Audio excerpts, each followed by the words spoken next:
Irmãos, eu vou contar um pedaço da minha vida, porque eu vim de uma família muito católica. Muito católica. Fui batizado, crismado. E quando eu tinha, irmãos, 8 anos de idade, eu me criei na roça, no sertão, na roça mesmo, como Eliseu. E lá, nós estávamos no mês de abril, roçando para plantar um trigo. E estava chovendo aquela garoa. Escapou a foice da mão do meu irmão que estava perto de mim, pegou na minha perna direita, tem uma cicatriz enorme. E ali, meu pai, irmãos, teve que tirar a foice, ela ficou cravada no osso. Meu pai, eu lembro, tirou aquela foice, que ficou cravada na minha perna. E ali ele saiu correndo, gritando. Não tinha recurso nenhum. Irmãos, para sair de lá era só a cavalo, e horas a cavalo para o meio dos matos. E ali meu pai amarrou uma corda bem apertada na minha perna, para ver se estancava o sangue. Mas eu estava mesmo assim sangrando. E era madrugada, eu creio umas 2 horas da manhã. Veio o diácono Oscar, que Deus já levou ele, e falou assim: o que aconteceu aqui? Ele veio a cavalo e falou assim: o que aconteceu aqui que Deus me mandou aqui? Aí meu pai contou, ele veio lá, desamarrou aquela corda, orou e Deus estancou sangue na hora, para a glória de Deus. Eu estava chorando de dor. Aquele não tinha nem um doril, nem um anador, nada. Irmãos, na hora passou a dor. Ficou aquele corte branco. Eu tenho uma cicatriz enorme na minha perna direita.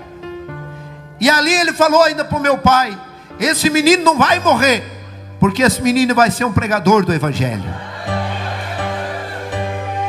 Passou-se 19 anos de idade, 18 anos me casei, 19 anos, a minha esposa estava grávida, fazia 1 ano de casado. Ela estava grávida, e ali ela tinha problema gravíssimo, ela tinha útero infantil. E com 6 meses nasceu o meu primeiro filho. Deu hemorragia, não teve como evitar, levamos às pressas, mas até chegar no hospital não tinha mais recurso. Nasceu o meu filho primogênito, Davidson, com 600 gramas. Os médicos não tinham recurso, improvisaram uma estufa e disseram para mim: esse menino tem 1% de vida. E ali morava na roça, não tinha recurso financeiro, e eles falaram: se eu não arrumasse uma avalista, porque era o fundo rural, não tinha INSS, era o fundo rural, era o único meio que tinha de ajuda para o agricultor. E ali, se eu não arrumasse uma avalista, eles iam tirar dos aparelhos e sepultar meu filho. E eu fiquei desesperado, porque eu sabia que eu não ia conseguir uma avalista. Era a diária hoje o valor de uns 70 mil reais. Eu lembro que era o valor de um alqueire de terra. É 70 a 100 mil hoje lá. Eu não tinha a mínima condição. E aí tinha uma prima minha junto. Essa minha prima, ela foi atingida por uma macumbaria, e ela ficou depressiva, obesa, e aí ela não conseguiu mais andar. E ela tentou muitas vezes se matar, tirar sua vida. E aí minha tia contratou uma menina evangélica para ficar junto com a Suzete, minha prima. E ali aquela menina evangelizando, um dia levou a minha prima na igreja, e lá manifestou um demônio, um espírito, saiu da vida dela. O pastor orou, expulsou, e ela levantou liberta e curada. E ela não contava para ninguém, porque a minha tia disse assim: ó, você não conte que você sarou na igreja de crente, porque tinha vergonha. Isso foi em 85, irmãos. Aquele tempo era difícil, um cristão era muito perseguido, era criticado. E aquele dia que eu estava desesperado no hospital, a minha prima falou: Valmir, eu vou te levar aonde eu sarei e você vai fazer um voto. Mas ela mentia para nós. Ela dizia que foi um massagista que tinha colocado os nervos no lugar, e ela voltou a andar. E aí eu falei ainda para ela: levar eu no massagista? Ela disse: não, eu sarei numa igreja de crente. Aí eu lembrei do que Deus fez na minha vida. E eu vi, irmãos, sentei no primeiro banco, fiquei até assustado com aquele barulho. glória a Deus e aleluia. E eu comecei a orar, e eu falei: Deus que me deu a vida, se o Senhor der vida para o meu filho, eu vou aceitar Jesus. O pastor assumiu a segunda parte, pregou, chamou eu por revelação: aqui tem um pai, que o teu filho ia morrer, mas você fez um voto, uma promessa para Deus, e Deus vai dar vida. Eu vim na frente, aceitei Jesus como meu Salvador. E ali, irmãos, voltei no hospital no outro dia. Meu pai não conseguiu avalista, e 2 horas da tarde iam tirar os aparelhos e sepultar meu filho.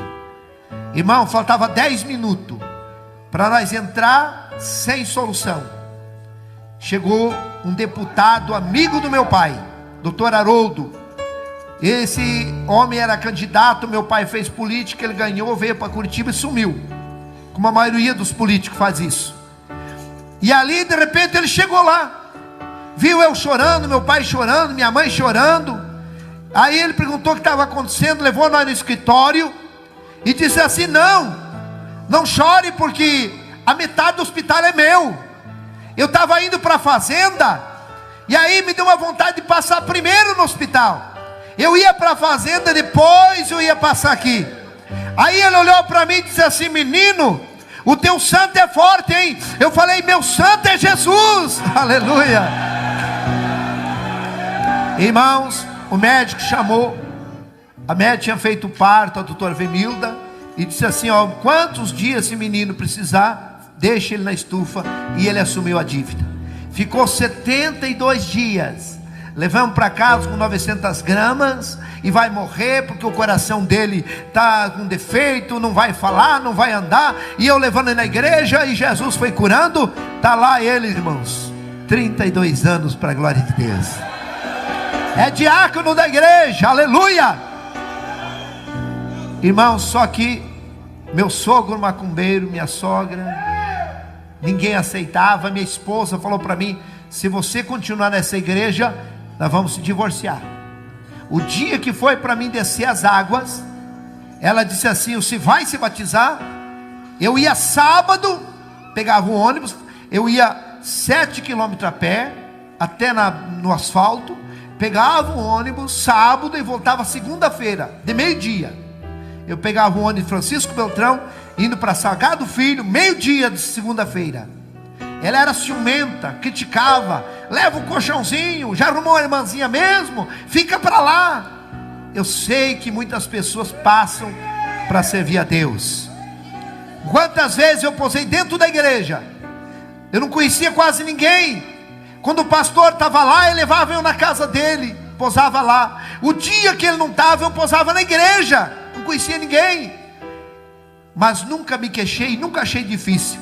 Para mim era uma honra estar dentro da igreja. E ela falou para mim: se você for se batizar, eu vou me matar, vou matar o nenê e vou me matar. Eu fui até uma altura, irmãos, e ela dizia: veja bem o que está fazendo. E eu sabia, irmãos, eu conhecia ela. Aí eu olhei para o céu e falei: meu Deus, o que eu faço? Tire a minha vida. Foi a primeira vez que eu ouvi a voz de Deus.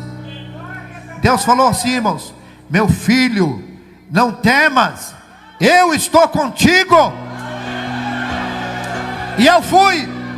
Só que quando eu cheguei na cidade, ser humano não é fácil. Comecei a pensar: será que foi Deus que falou? Será que foi Deus? E se eu chegar e ela matou o nenê? Irmãos, eu orei a noite toda. Eu posei na casa do pastor, presbítero Celso. E ele, irmãos, eu começava a orar e eu não percebi, eu estava orando alto. E ele vinha lá: irmão Valmir, durma, rapaz, daqui a um pouco nós temos que ir lá arrumar o batismo. Durma no céu, é madrugada, você não deixa nós dormir só orando.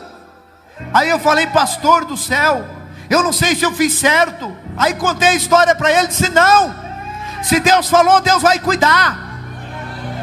No outro dia, irmão, não dormi nada. Eu estava na fila, vestido de guardapó branco. Uma irmã, ou esposa do pastor, chamou por revelação: aqui tem um irmão que Deus diz assim: da tua família eu estou cuidando. Irmãos, depois de 5 anos, naquela guerra, eu já estava pregando o evangelho, dirigindo 5 igrejas, e a minha esposa não era crente. Aí não dava mais. Um dia Deus falou: vou tratar com ela. Começou problema de coração. Irmãos, ela dava ataque, dava um desmaio do coração. Ela ficava tudo roxa. E aí deu um problema no útero dela, câncer. Um dia ela foi na igreja, depois de 1 ano e 8 meses, desenganada. Ela foi na igreja, aceitou Jesus. No outro dia, ela expeliu o câncer inteirinho para a glória de Deus. Só que, irmãos, a luta dela foi grande, porque ela foi até deserdada da família. E ali ela mais crente do que eu, orando. Aí Deus, irmãos, um dia, fazia uns 2 anos que ela tinha expelido o câncer. Ela teve um sonho, que ela estava grávida, e que a cantora Léa Miranda vinha lá em casa com 2 malas de roupa de criança, e dizia: eu vim trazer a roupa do pregador Felipe. E ela disse: amor, eu estou grávida. Eu disse: de novo, meu Deus. Ah, não, estou grávida. Fomos no hospital, fazia 5 meses que ela estava grávida. O médico que desenganou ela: você não morreu ainda, mulher? Ela disse: não, fui na igreja, Jesus me curou. O médico põe as mãos na cabeça. Ela disse: eu estou grávida. Não pode, deita aqui. Quando ela deitou, o médico ponhou, irmão, o aparelho na barriga, escutou o barulho do coração do neném, e disse assim: você está grávida mesmo? E ali começou a olhar a mãozinha, o rostinho. E é o menino. Eu falei: é o Felipe. Aleluia. Está lá o Felipe, irmãos, 1,82 m, maior que o pai. O útero dela aguentou até os 8 meses. Mas Deus mostrava para ela que Deus ia levar ela. E nós viemos para Curitiba. Vou resumir. Dia 7 de agosto de 2001. Nós estávamos indo para o serviço. Inclusive dia 6 de agosto, à noite, nós fomos na igreja. Ela cantou, ciclo de oração. E aí eu dei uma oportunidade para o presbítero Natalino orar por revelação.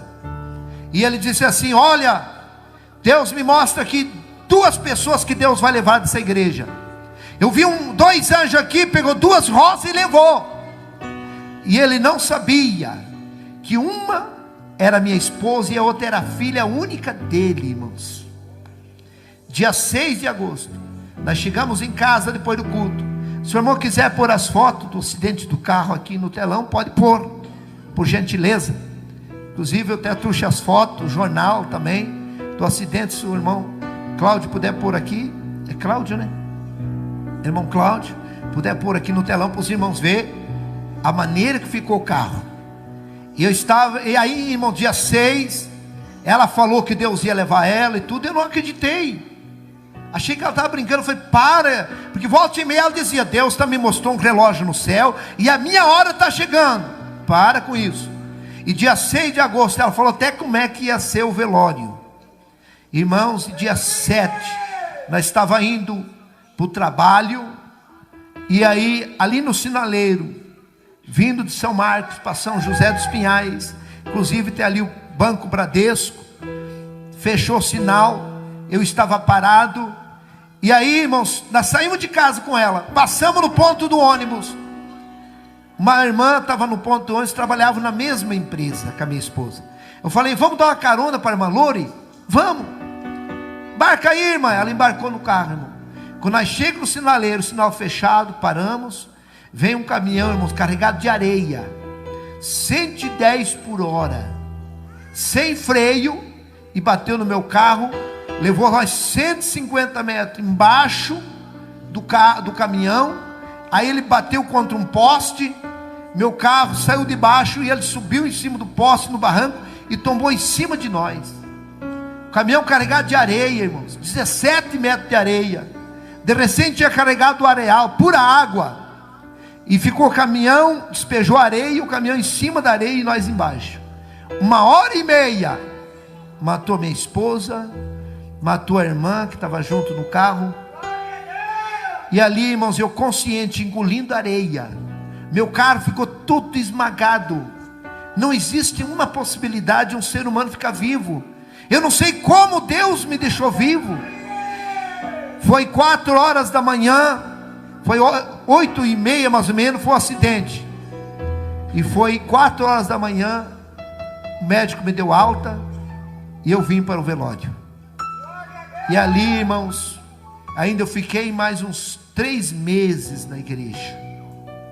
Enquanto você está olhando para Jesus, tem fé de orar, buscar a Deus, você não começa a questionar, você vence a luta. Mas quando você começa a questionar, olhar para a luta, você não aguenta. E eu lembro que eu ainda fui, preguei, celebrei a Santa Ceia. E eu cheguei em casa, meus filhos chorando, não queriam ir para casa. Mãe, cadê a mãe? Vamos esperar a mãe, pai. Não, meu filho, a mãe já está no céu. Não, tinha um com 10 anos e outro com 14. Os dois prematuros, irmãos, muito apegado da mãe. Quando, irmãos, eu cheguei em casa, meus filhos chorando. O mais novo estava entrando em depressão. E eu começava, já fazia uns 7 dias, eu questionando, por que isso? Porque isso, eu era um pastor pregando o evangelho, mas nós estamos sujeitos a tudo. Deus tinha avisado que ia levar ela. E aí, irmãos, eu peguei a minha Bíblia. Foi a pior decisão da minha vida. Foi ali a minha derrota, irmãos. Eu peguei a minha Bíblia, fechei o zíper dela e falei, eu nunca mais prego o evangelho. Peguei e joguei em cima do guarda-roupa, aquela Bíblia com tudo assim, irmãos. E quando eu joguei a Bíblia em cima do guarda-roupa e falei, nunca mais eu prego o evangelho, porque eu comecei a questionar. As pessoas faziam pergunta para mim, pastor, como é que vai acontecer isso?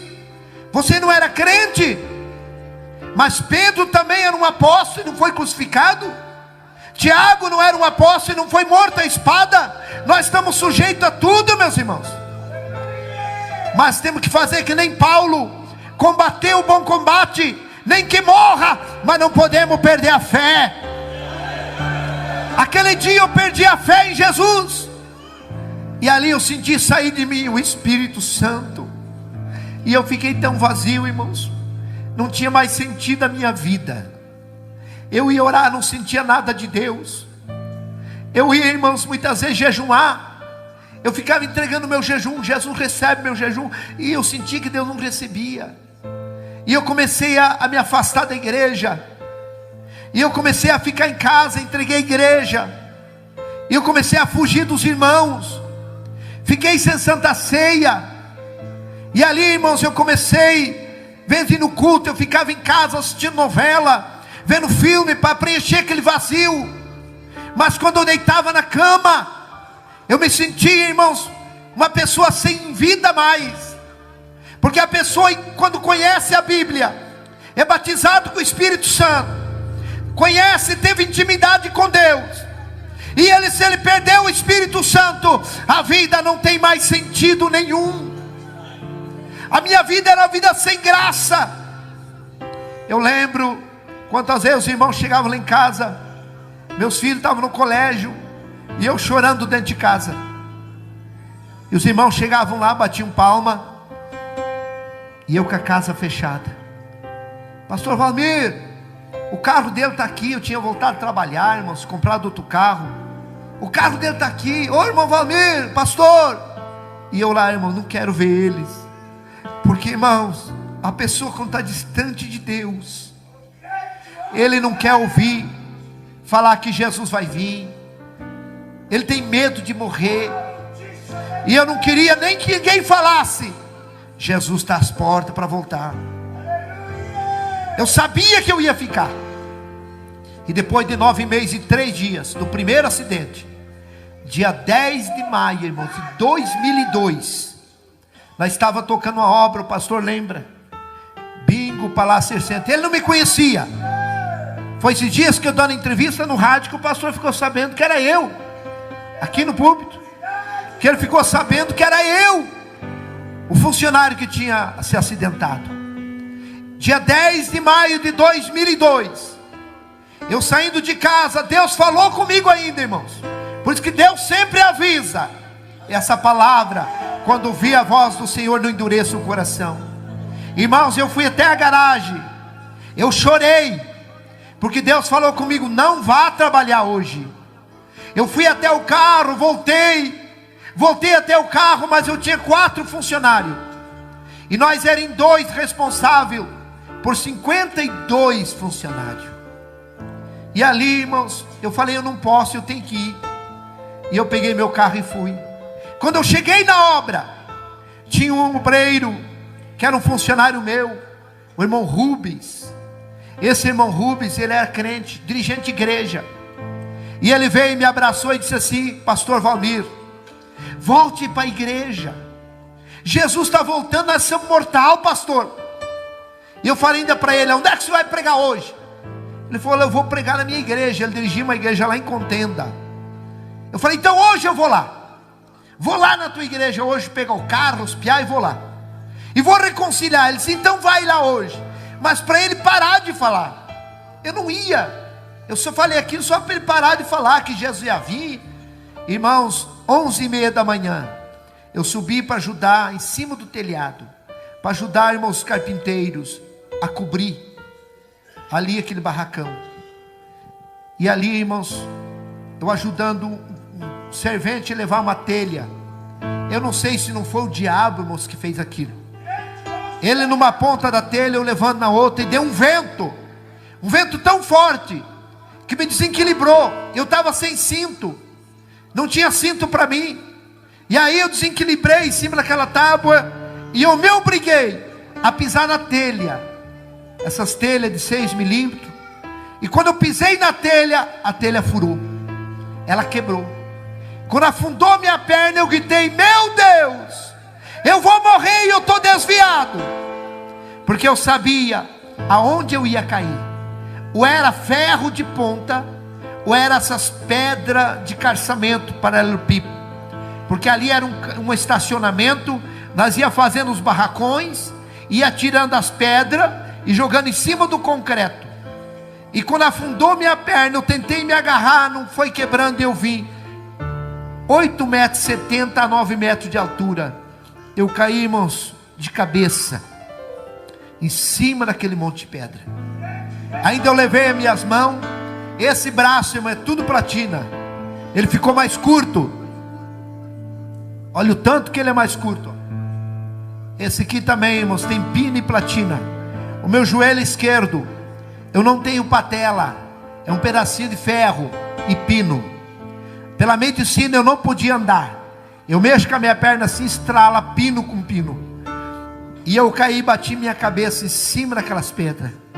Quebrou todo o meu crânio, irmãos. Deu traumatismo craniano. E ali quando eu caí no chão, ainda agonizando, eu tentei reconciliar. Já entrei em coma. E quando eu entrei em coma, que apagou tudo, eu comecei a ver uma neblina branca. Eu já estava morto ali. Eu vi uma neblina branca e comecei, eu falei: meu Deus, o que aconteceu comigo? Aí eu vi, irmãos, a morte vindo.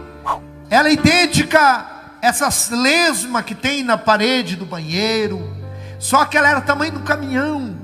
Ela vinha voando assim, e eu já deduzi: a morte. E eu gritei: morte não, eu não posso morrer, eu estou desviado. E ela veio e me engoliu. Quando ela me engoliu, irmão, eu saí do meu corpo. Eu saí do meu corpo, eu já estava só o espírito.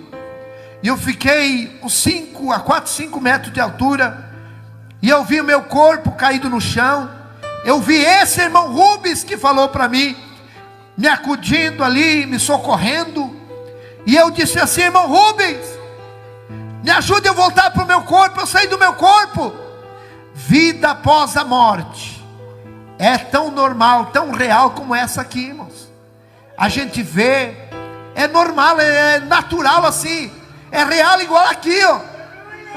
Você, irmãos, quando a gente morre, a gente vê o nosso corpo no chão, igual você vê a tua roupa, teu calçado.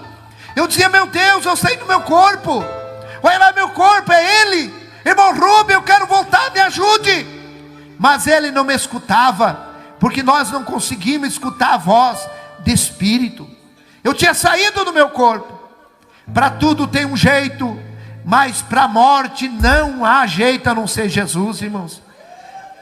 Se Deus não te levar você vivo para o céu no arrebatamento, com certeza você irá ver o teu corpo também. Aleluia. E ali, irmãos, eu estava no ar, sem domínio. não sabia para onde ir, e eu gritava: meu Deus, me ajuda eu voltar para o meu corpo, eu vou voltar para a igreja. De repente ouvimos uma gargalhada, aquela risada debochada, aquela gargalhada debochada, e eu olhei assim, eu vi 2 demônios me olhando, terrível, irmãos, como fosse um cachorro, um cão assim, cabeça de cachorro, mão de pessoas, mas ele não tinha dedo, eles tinham garras, e eles falaram assim para mim: agora não tem mais jeito, agora você está morto. E começaram a dar aquelas gargalhadas, e eu gritava: não, eu sou crente, tentando enganar o diabo. Irmãos, e eles sem misericórdia me pegaram, me levaram para o lado esquerdo, para esse lado, e ali eles me levaram e me jogaram dentro de um poço, de um túnel assim, ó, pá, igual joga um lixo. Irmãos, vida após a morte é tão real, que eu dizia: não é verdade que eu morri, eu vou me acordar, é um sonho, é um pesadelo, e quando eu acordar desse pesadelo, eu vou voltar para a igreja.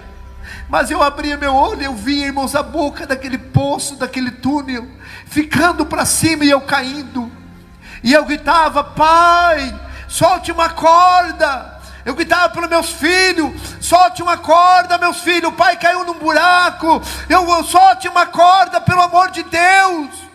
Irmãos, vida após a morte, ela é real, irmãos. E eu dizia: meu Deus, eu estou indo para o inferno, a minha esposa está no céu porque eu desviei. Irmãos, enquanto nós estamos vivos, nós muitas vezes defendemos nossos erros, nós mesmo, até mesmo escondemos as coisas, negamos. Mas quando a pessoa morre, a gente fala o que está na consciência. E ali eu começava a dizer, falar minhas falhas, porque eu desviei, porque o desviado do evangelho, irmãos, é a partir do momento que ele decide: não vou mais na igreja, não vou mais tomar ceia, não vou mais pregar o evangelho. É a tua decisão de ontem, é o que você é hoje, e a tua decisão de hoje é o que nós seremos amanhã. Que a tua decisão seja servir a Deus, que a tua decisão seja não sair fora dos caminhos do Senhor. E ali, irmãos, eu sem mais nenhuma esperança, porque a coisa mais triste é o desprezo. Se sabe que a coisa mais triste da vida da pessoa é o desprezo. E uma pessoa que morre sem salvação, ele se sente o pior lixo, melhor nem ter nascido, porque ele grita, ninguém responde. Quantas pessoas que estão lá no abismo, e eles estão gritando talvez até para o meu nome, para o teu nome, e nós não estamos nem aí. Irmãos, não tem como socorrer uma pessoa que está lá no abismo. E eu caindo, de repente sumiu, foi ficando escuro, e eu fui entrando numa escuridão terrível, e eu gritando, mas não era um poço pequeno, irmãos, era maior que essa igreja, era enorme, e muitas pessoas caíam também gritando comigo, e eu comecei a ouvir gritos aterrorizantes, que vinha lá de baixo, de milhares de pessoas. Não era grito de ai. Eu já ajudei a cuidar pessoas, irmãos, em fase terminal de câncer, e irmãos, só o gemido das pessoas, você não consegue comer, você não consegue ter paz. Quem já ajudou a cuidar pessoas assim? Você sabe o que eu estou falando. Aquele ai, ai, não tem como você nem comer. Mas lá no inferno não é esse grito, é grito de ânsia aterrorizante. E não é de uma pessoa, é milhares gritando água, socorro. Gritos, irmãos, que se as pessoas que estão paradas, que não estão mais servindo a Deus, pessoas que ainda não aceitaram, se escutasse os gritos das pessoas que estão lá vivas no inferno, com certeza todos eles reconciliavam. E eu fui chegando aonde eles estavam, e eu comecei a sentir um calor terrível. Se você queimar um dedo, você protege o dedo, mas se você entrar em corpo inteiro no fogo, não tem aonde se proteger. E eu entrei, irmãos, dentro daquele fogo terrível. Eu cheguei aonde estavam aquelas pessoas, e quando eu cheguei aonde eles estavam, eu comecei a gritar, que nem eles, gritos aterrorizantes. E eu dizia: eu estou no inferno, e daqui nunca mais eu vou sair. E eu gritava por água: socorro, me ajude. Irmãos, tem horas, momentos assim, eu não sei quantas horas eu fiquei no inferno. Lá a pessoa sente sede, sente dor. Se tirar uma pessoa lá do inferno e acalmar a dor dele e perguntar: onde é que você morava? Eu morava na rua tal, telefone tal. Ele sabe tudo. Ele vai com a sua consciência junto. Ele está sabendo de tudo. Irmãos, eu estava lá, no meio daquele fogo, gritando. E tem momentos que aqueles demônios, eles dão gritos aterrorizantes, irmãos. No inferno, o inferno é um salão embaixo da terra. Tem como fosse uma botija, um túnel que desce, e embaixo da terra aquele enorme salão. E lá está cheio de pessoas, homens, mulheres, jovens, gritos. E irmãos, tem horas assim que aqueles demônios dão um grito aterrorizante, e começa como um redemoinho, e o fogo acende mais, e começa aqueles gritos de fogo, irmão, como aquele redemoinho faz um grito terrível. O vento começa a e começa grito, aquele povo desesperado gritando, e aumenta a caloria, que não tem suporte, não tem como suportar, e aqueles demônios torturando as pessoas lá. Irmãos, tem coisas que eu não conto, o que aquelas pessoas estão passando lá. Foi uma luta tão grande, irmãos, para mim conseguir contar esse testemunho. A primeira pessoa que eu consegui contar, irmãos, foi meu cabeleireiro, Josemar Piascoski, lá do Planto São Marcos. Um dia estava chovendo, fui cortar meu cabelo, e foi Deus. E ele começou: pastor, mas você não morreu? E ele começou assim, parecia que ele sabia. E eu comecei a contar para ele. Eu falei: você não conta para ninguém? Não, não conto. Eu falei: porque eu tenho medo de contar. Eu não gosto de contar, eu tenho medo. Porque o meu maior medo, irmãos, é eu voltar para lá. Hoje eu faço a obra de Deus. Eu tenho dificuldade para dirigir. Eu tenho dificuldade de dobrar os joelhos. E eu fico horas de joelho orando e pedindo para Deus me livrar minha família, livrar você. Que Deus abra a tua mente, que você possa entender que o inferno é real. Eu não fui para o inferno querendo ir. Eu achei que eu não ia, porque eu tinha parado. Meu irmão, talvez você achando assim, que por mínimas coisas você não vai para o abismo. Conserta a tua vida, volta para Jesus. Volta enquanto é cedo.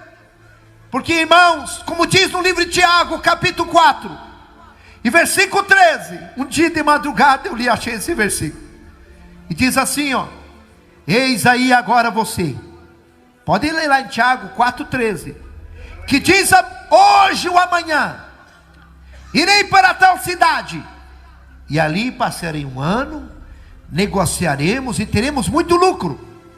E diz assim, ó: e você não sabe que a vossa vida é apenas um vapor, uma neblina, que aparece e logo desaparece. Hoje eu estou aqui vivo, amanhã não sei. Hoje você está ouvindo um testemunho real. O inferno existe, o céu existe. O diabo, ele quer nos enganar. O diabo não quer que ninguém pense que o inferno existe. Ele quer fazer nós esquecer. Ele quer que nós pensemos só em trabalhar, em sonhos e correr atrás do dinheiro. O dinheiro é bênção, sonho é bênção, mas Deus tem que estar em primeiro lugar na nossa vida. A minha casa vai ficar, o meu carro vai ficar, a minha esposa vai ficar se Deus me levar. E lá eu vou ter que prestar conta diante de Deus. Só vai a minha consciência, as minhas boas obras e as minhas más obras. Hoje é noite de salvação. Não vá para aquele lugar terrível. Abrace Jesus. Ele quer escrever o teu nome no livro da vida. Labassurianda. Irmãos, é uma luta tão grande, porque eu revivo esse terrível. Você não conhece o diabo. O diabo, as pessoas vão conhecer ele depois que a pessoa morre sem salvação. Mas aí é tarde, irmãos. Aquele quer nos enganar, fazer nós aproveitar o mundo, querer nós ir para deixar de Jesus. Parece que uma tortura na igreja é difícil obedecer a palavra, a doutrina. Mas eu te digo, vale a pena você perder esse mundo e ganhar a tua salvação. E lá eu estava, irmão, naquele terrível lugar, gritando, gritos aterrorizantes eu gritava. E de repente deu um estalo assim, ó, pá, como um raio. E eu escutei uma voz que gritou: Valmir! E me pegou nesse braço. Poucos segundos me tirou de lá. E quando nós saímos no claro do mundo, eu gritava, eu chorava de dor. E ele falava bem calmo, que eu creio que é o próprio Jesus. Não chore. Eu dizia: Senhor, eu estou tudo queimado. E ele deu um sopro, aliviou. E ele disse: vamos lá na terra, eu vou mostrar o meu caminho para você. Nós viemos, eu conhecia a cidade. Ele me levava assim voando. Irmãos, eu era como um germe na mão dele, muito pequeno. Ele me levava segurando pela mão, voando. 3 vezes eu tentei olhar para ele, ele me virou e me tampou com a sua mão. E ele conversando: olha aqui meu caminho.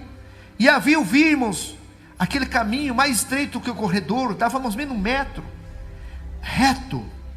E ele era como fosse aterrado, para cá lama e água, para cá lama e água. Do lado direito do trilho, lama e água. Do lado esquerdo, aquela lama com água.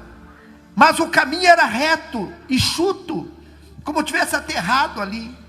E ele disse: esse é meu caminho, quem for até o fim terá vida eterna. Eu vi um irmão vindo com a Bíblia, e ele passou por nós, angustiado, caminhando rápido, com aquela Bíblia abraçado. E o Senhor falou: está vendo meu filho? Ele está passando grandes lutas, mas ele vai até o fim. Você pode passar luta, você pode ter até decepções, mas não desista. Jesus acredita que você vai ir até o fim. Vi uma irmã com um bebezinho nos braços e puxando um menininho, ela chorando. Eu creio que é essas irmãs que levam a cruz sozinha, os filhos, vamos para a igreja, ninguém vai, mas ela vai com os filhos. E vinha aquela irmã também, passou e foi, chorando. A mesma coisa o Senhor falou: a minha filha está passando grandes aflições, mas ela vai até o fim. Ela não viu nós via ela. E ali vinha 2 jovens. Um vinha falando mal, irmãos, do caminho de Jesus. Ah, isso aqui é ilusão. Ah, eu não quero ficar mais aqui. Ah, nós estamos perdendo de aproveitar a vida. E tinha um que escutava, irmãos, caminhando assim de costa, escutando, bem assim ele caminhava, escutando. E o outro falando. E esse que estava escutando falou assim, ó: ah, eu vou sair do caminho, eu não vou ficar mais aqui. E ele decidiu, saiu naquela lama andando, e começou a ficar como fosse embriagado, como fosse um epilético, assim, uma epilepsia. E ele caiu. Quando ele caiu, ele ficou dormindo. Aí o outro começou a gritar: fulano, fulano, o que você está fazendo aí? Sai daí. Aí ele olhou para cá, olhou para lá: ah, eu também vou lá com ele. E a mesma coisa, também caiu dormindo naquele barro. Aí o Senhor Jesus disse: olhe, são as pessoas que saíram do meu caminho. Um mar de gente deitada naquela lama, pessoas dormindo. Eu vi um pastor com a Bíblia grande, deitado de terno azul marinho, dá para ver assim, ó, deitado na lama, ele dormindo. Eu falei: olha ali, esse aqui é um pastor. Jesus falou: sim, esse aqui é um pastor. Mas eu falei: ele está dormindo aqui na lama. Aí Jesus falou irado: esse aqui Para ele nada mais é pecado. A consciência dele cauterizou. Está ele e seus seguidores aqui na lama dormindo. Sem santidade ninguém verá o. Tem muitos pastores que abrem as portas, nada mais é pecado, tudo pode, para segurar o povo na igreja. Cuidado, meu irmão, tem muitos pastores dormindo na lama. Não vai para a lama não, fica com Jesus. Fica com Jesus. Do lado direito estavam todos eles dormindo, e eu entendi uma coisa, e do lado esquerdo estavam eles conscientes, acordados, mas na lama. Existem dois tipos de pessoas na igreja, irmão: fracassado, desviado. Tem um que sai da igreja e fica bom para ele, e tem outro que ele quer voltar e não consegue. Do lado esquerdo tinha um moço, assim de 4 pés, como diz, com as mãos pichadas para frente, naquela lama, e ele gritava: eu quero voltar 50 centímetros, para voltar, irmãos, do caminho. E ele dizia: eu quero voltar, mas não tinha força, as mãos travadas. Aí Jesus falou: esse aqui quer voltar, mas ele não quer se desprender. Quantas pessoas querem voltar para os caminhos, mas não quer se desprender do mundo? Quer voltar, grita, tem vontade, mas não quer se desprender. Se desprenda, meu irmão, aleluia. Ele fazia força com as pernas, mas as mãos segurava. Que nada segure você de voltar para Jesus hoje, decidido. Tinha mais à frente um casal. Posso contar, irmão? Tem parte que é pesado. Posso contar? Quem concorda? Tem coisas, irmãos, que eu não posso nem contar, mas eu vou contar aqui. Tinha um casal na frente assim, irmãos, um rapaz e uma moça. Estavam seminus, só de roupa íntimas, como tivesse aquele namoro escandaloso. E eles pura ferida. Irmãos, Deus vê as pessoas tão de perto. Eu estava 2 metros longe deles, nós olhando eles assim, ó. Eu fiquei com vergonha do que eles estavam fazendo. E ali ela abraçou ele bem forte, beijando ele, e começou a cravar os dedos nas costas dele numa ferida. E ele empurrou ela assim, e ela tirou um pedaço de carne dele. E ele falou: vamos parar, eu não quero mais, chega.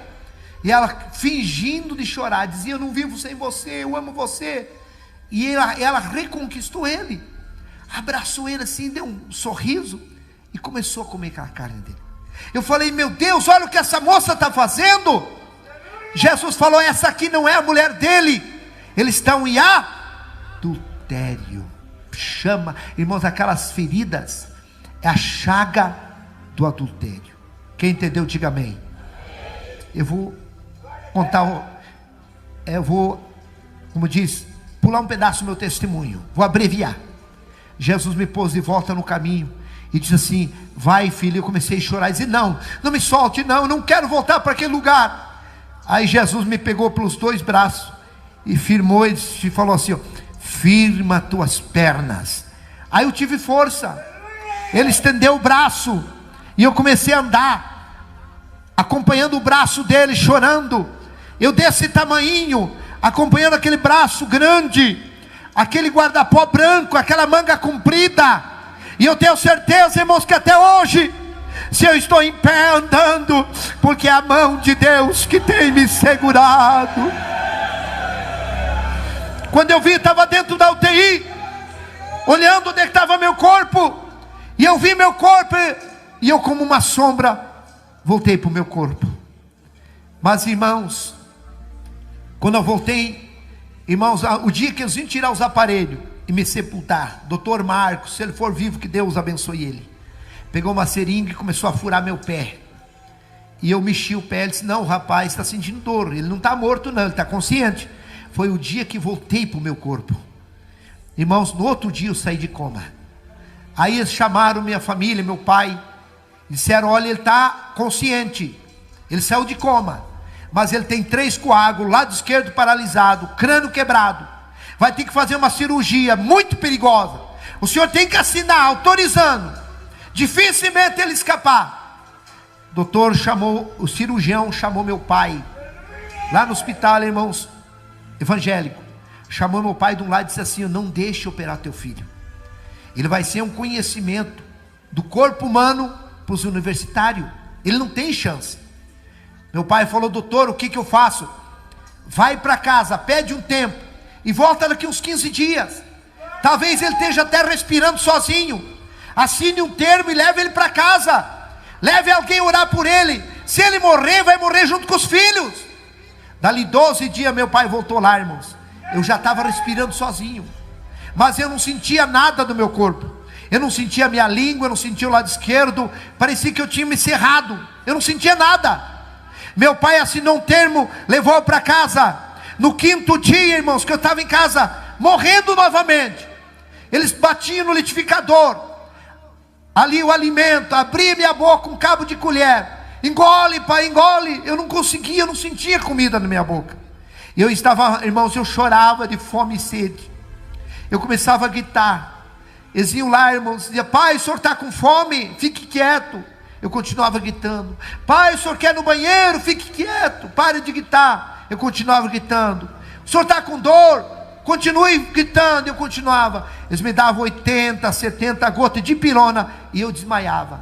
No 5º dia, irmãos, eu estava morrendo, entrando dentro de um freezer gerado. Já estava até aqui. E eu gritei muito fraco. Meus filhos não escutaram. E de repente eu vi os passos de uma pessoa que entrou no meu quarto. Entrou aquela luz forte. Foi o próprio Jesus que veio de novo me dar vida. E quando ele veio a par da minha cama, eu entendi: é Jesus que está aqui. E eu falei: Senhor, se o Senhor me der vida, eu vou levar a tua palavra onde o Senhor me mandar. E ele me deu um sopro. E eu comecei a sentir a minha língua, sentir meu corpo. E eu comecei a gritar. Meu pai veio lá. E aí eles trouxeram o alimento batido no liquidificador e eu consegui engolir. Irmãos, dali 17 dias, eu comecei a andar sem muleta, para a glória de Deus. Estou aqui vivo, falando que Jesus vivo. Jesus está vivo, igreja. Ele cura. Não existe nada difícil para Deus. Que Deus te abençoe. Hoje Deus restaurou minha vida. Deus me deu uma outra esposa abençoada, está aqui. Depois de 3 anos de viúvo, me casei. Deus me deu um Misael. Irmãos, a maioria da minha família não vem. Pai, o senhor vai contar o testemunho? Vou. Então eu não vou, pai. Então fica em casa. Eu não gosto de ouvir, pai, porque eles sabem, eles me acompanharam. Aleluia. Daí minha esposa veio para me ajudar. É tão difícil. Meu irmão, em nome de Jesus Cristo, você que está parado, volte. Talvez, irmãos, eu saí para trabalhar 11h30 da manhã, eu estava morto. Talvez seja o último culto teu. Talvez seja o último testemunho que Deus não deixou você morrer, para você ouvir e saber que o inferno existe, e que Jesus quer te salvar, que Jesus quer te perdoar. Talvez o diabo tenha falado que você não tem perdão. É o diabo que fala na mente, porque na nossa mente é um campo de guerra. Aqui dentro ele trabalha, ele luta, mas também Deus trabalha e Deus luta. O diabo luta com a incredulidade e Deus luta para nós crer, porque tudo é possível aquele que nele crê.